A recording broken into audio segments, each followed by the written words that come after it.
Anak, may good news ako sa'yo. Pati na kami ni Daddy. Bango. Big happy family na ulit tayo, Mindy. Mahal ko nga yung tanis, Teddy Bear. Pwede na.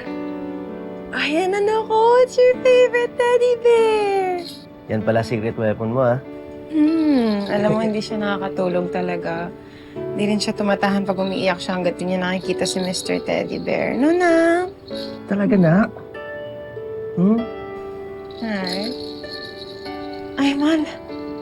Naiiwan ko yung ibang feeding bottle niya sa kotse. Pwede ba pakuha na lang? Tulog na kasi si Lenlen eh. Kailangan ko na patulugin din to.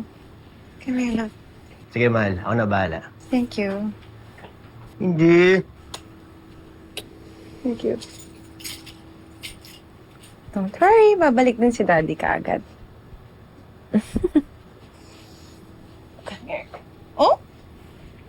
Ang bait-bait naman ng baby ko na yan.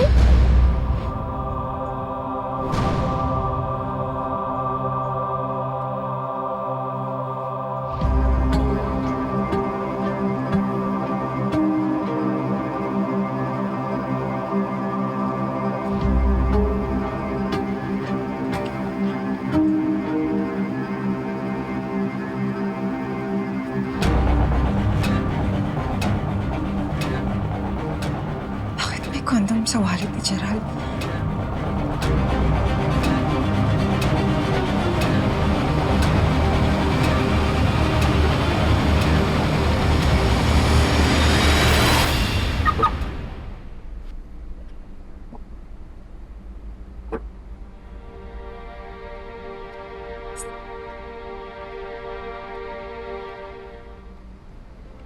Betsy.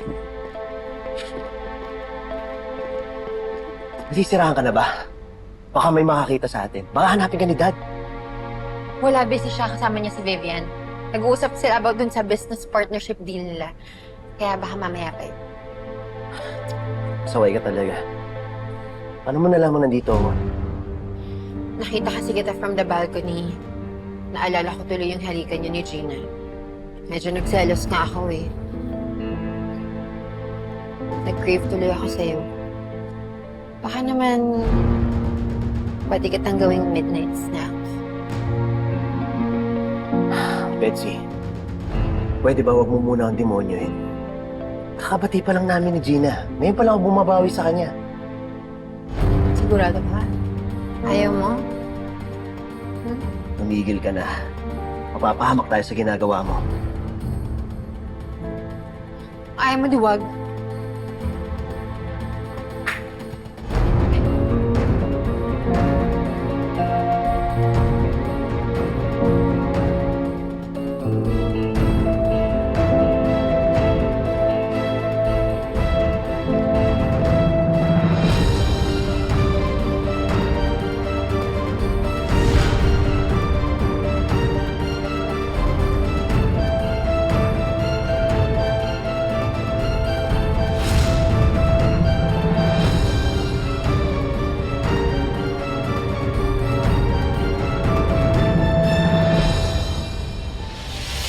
Gerald! Hindi ka ba natutulog? Nagawa mo rito? Oh, ating gabi na, andito ka pa. Hindi ka makasalita. Okay ka lang ba?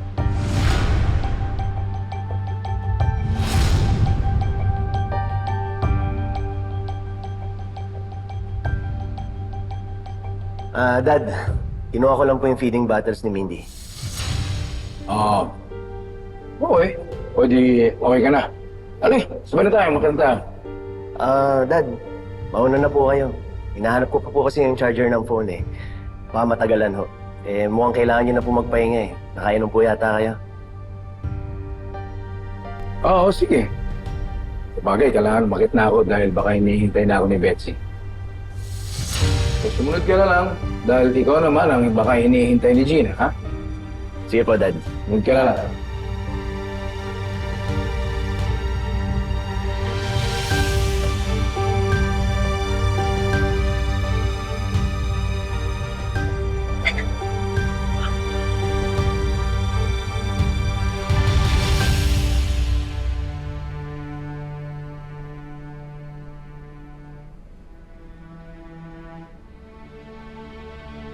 Kita mo na. Muntik na tayo doon. Tigas kasi ng ulo mo eh. Huwag mo lang ako sisihin. Mas ang importante, hindi tayo nahuli. Umalis ka na. Babawi na lang ako sa'yo sa susunod. Talaga? Promise? Oo na. Sige na. Ano pa hinihintay mo? Doon ka dumaan sa kabilang exit. Kailangan maunahan mo si Dad sa kwarto niyo. Sige na. Sige na.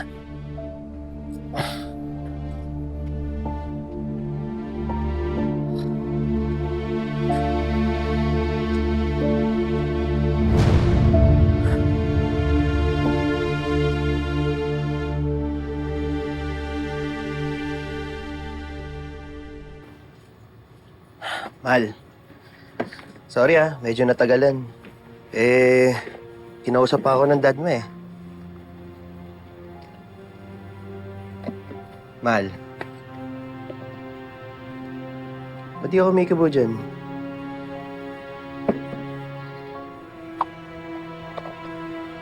Mahal.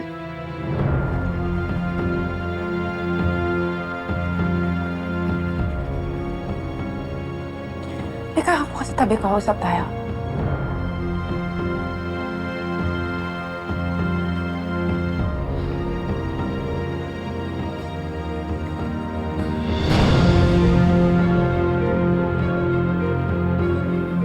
Nakita ko to. Sa wallet mo. Kami ganyan. Saan galing?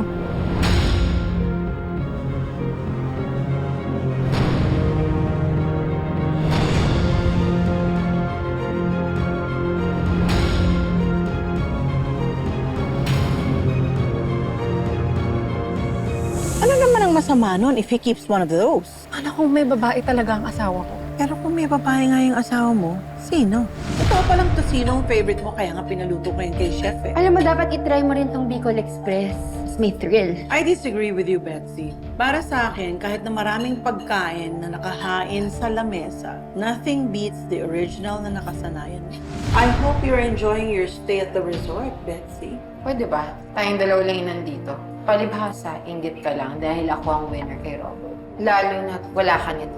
Yan lang ang meron ka eh. Mapurol na nga ang utak mo, magaspang pang ugali mo. Mahal, trasin tayo. Ay, hindi. Sige, mamaya na lang. Susunod na lang ako. Baka kaya ayaw lumusun ni Gina kasi nahihiya siya sa katawan niya. I changed my mind. Sige, mag-swimming tayo.